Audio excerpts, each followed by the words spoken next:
Okay, so gentlemen of the press and friends and fellow citizens, this press conference is precisely addressed by me, Dr. Sam Amadi. I've been the lawyer talking with Mr. Justice Chidebere in regard with the DSS officials. Since Sunday evening, I've been there twice and I've had discussions. Of course, before that, I've met with the wife a couple of days ago when his whereabouts were not known. I make this press statement to clarify some mischievous statements by some persons that the Nigerian army has amplified to push falsehood. First, I've been involved with the military. I've worked with government, special advisor, Senate President, special advisor, Foreign Affairs, chief executive of one of the leading parastatals. I have conducted training for the Nigerian military. I've conducted training for the DSS Institute. I've been a lecturer for the guest course. I've been a lecturer for the Nigerian Future Center of the Army. I've been with the Defense College. So I understand the workings and integrity of national institutions. As far back as 13 years ago, 50 years ago, myself, Professor Jega, and a couple of other Nigerians were commissioned by the Chief of Defense Staff, Air Commodore Francis Dike, to tour the whole Nigerian military establishment to teach on civil-military relationship. In fact, this book was published, edited by Professor Hosa, and Air Vice Marshal Paul Dike. This is the book that come out of it. You can see in chapter 4 is the rule of law and accountability by Sam Amadi, Jega, all of us. So I'm speaking both on my integrity and experience as a senior lawyer and as somebody who has worked tremendously to promote civil-military relationship. First, the military kidnapped, basically, Justice. He was normal routine, went to eat. After eating, they jammed his phone. The DSS accosted him and said, "Want to talk?" He said, "Okay, let's talk. I'm a citizen. I have nothing to hide." And suddenly they all emerged with guns cocked and, menacing, hooded him, covered him in a hood and dumped him and took him. And for days, handcuffed, brought in the sun, hooded completely, with eyes, nose, everywhere blocked. And in the night, they would take him to a cold room until you guys, patriotic Nigerians, bloggers and communicators, raised this issue, and the military had to take him to the DSS. I've spoken with DSS officials, very wonderful guys, professional. Because of the state he was, the way he has been badly treated, brutalized, and sick, the first thing the DSS did was to take him to a clinic for checkup. And up to yesterday evening when I was there, the DSS have been checking on him, monitoring his BP, and providing him very good treatment. So, first, factual, this was an abduction, a Gestapo-like abduction. This is not a case of a citizen who was asked to explain whatever he communicated. That's number one. Number two, he was kept for days, covered, hooded, chained behind, and kept in the dead sun, purposely to torture, humiliate. And today, he has, all the time I was with him, you can see that cough coming from cold up to now. And the last time I spoke with the director of operations, and they promised to, look at that medically and provide me the support in it. So they have been fantastic. The DSS have been very good in managing his case.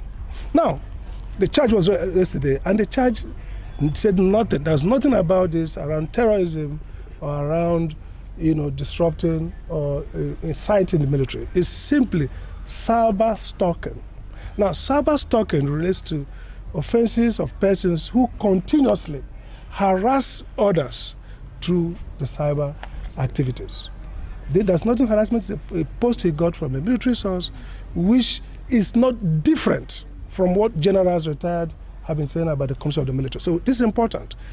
This statement from Mr. Justice, is similar to statements we've received in the past from many retired generals who talk about the welfare of workers. And this is very important to make, that it's the military that is undermining national security in this circumstance.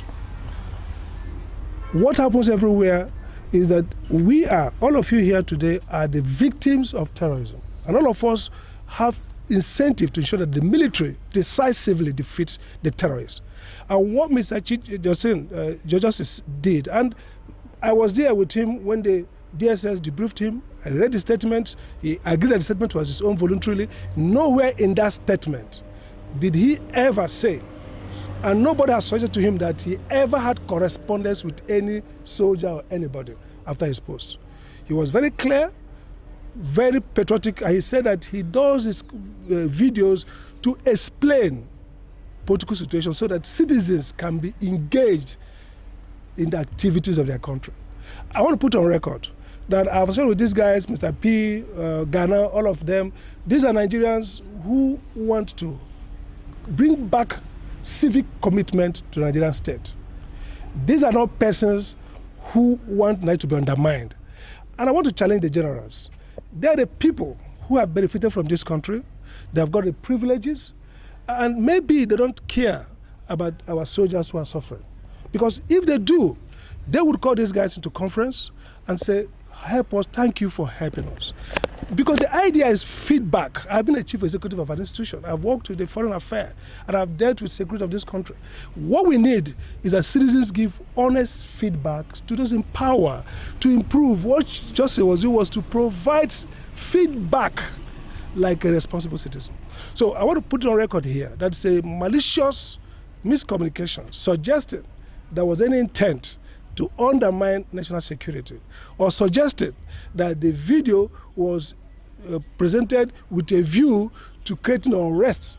The video was a plea by citizens on the line, our soldiers, our gallant soldiers on the line, saying, help us so that our leaders can see the conditions. All over the world, during the Gulf War, during the war against the U.S. terrorism, what happened in Abu Ghraib, it was American media that reported the failure of the American military in managing those combatants. Nobody persecuted them. Today, CNN, all the media houses are reporting on some of those shortfalls of the war with a view to enabling the War Department improve their effort. So why I'm making this case, I'm in touch with the DSS, and I think it's in the interest of justice and interest of the military that this case should not have brought to court. It's laughable. It trivializes the idea of executive responsibility. What we expected, and what I would advise the military to do, is to call up these guys and talk with them and say, you are citizens who are patriotic, helping to promote the welfare of Nigerian soldiers. We would like to give you facts that at our disposal and encourage you to create a way of communication so that when you receive information, you can come to us. That's what a responsible leadership should be doing, not persecuting a citizen whose manifest and clear purpose is to help the soldiers win this war, which we are the people suffering this war of terror. Not the generals in the barracks, not the generals in the big buildings who are protected by soldiers, battalions, but other citizens who every day will be kidnapped or whose family member will be kidnapped and they will be forced to pay ransom.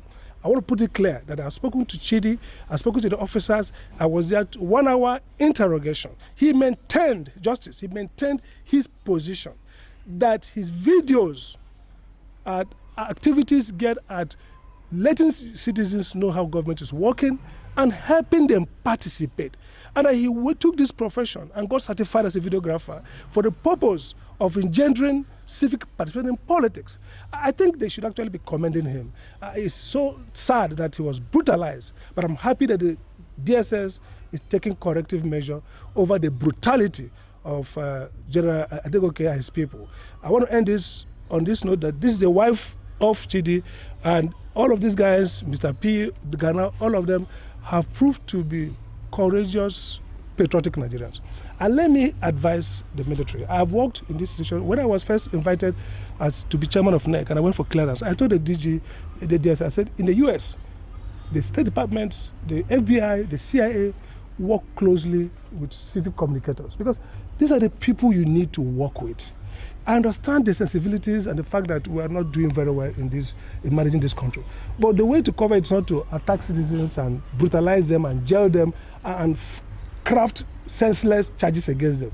Of course, we're going to meet those charges in the court. I want to thank Marshall and other lawyers yesterday who were there, because by the time I got there, I was from somewhere else, I couldn't participate, and they effectively handled the case. But we're going to come back with a motion to get a judge to quickly grant him bail, because the doctors in DSS are of the view that he needs proper medical treatment, because the DSS have done their best, but the military brutalize him.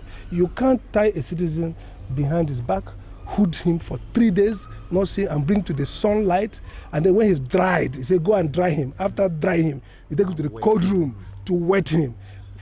I mean, how does that really make sense? The 21st century, for what? It's not a terrorist. He's not implicated with any correspondence with terrorists. His only offense is that our citizens, our soldiers who are suffering in the front line, sent me a video and say, help us let our leaders know.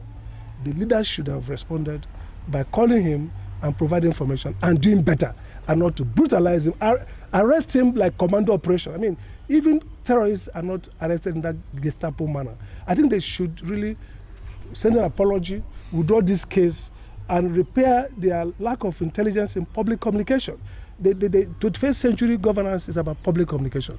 It's about sincere engagement with citizens and about persuading them to see how much you're doing and helping you do better, and not in brutalizing them and putting them in dungeons and then going on air with some very corrupt media platforms to go and spread misinformation.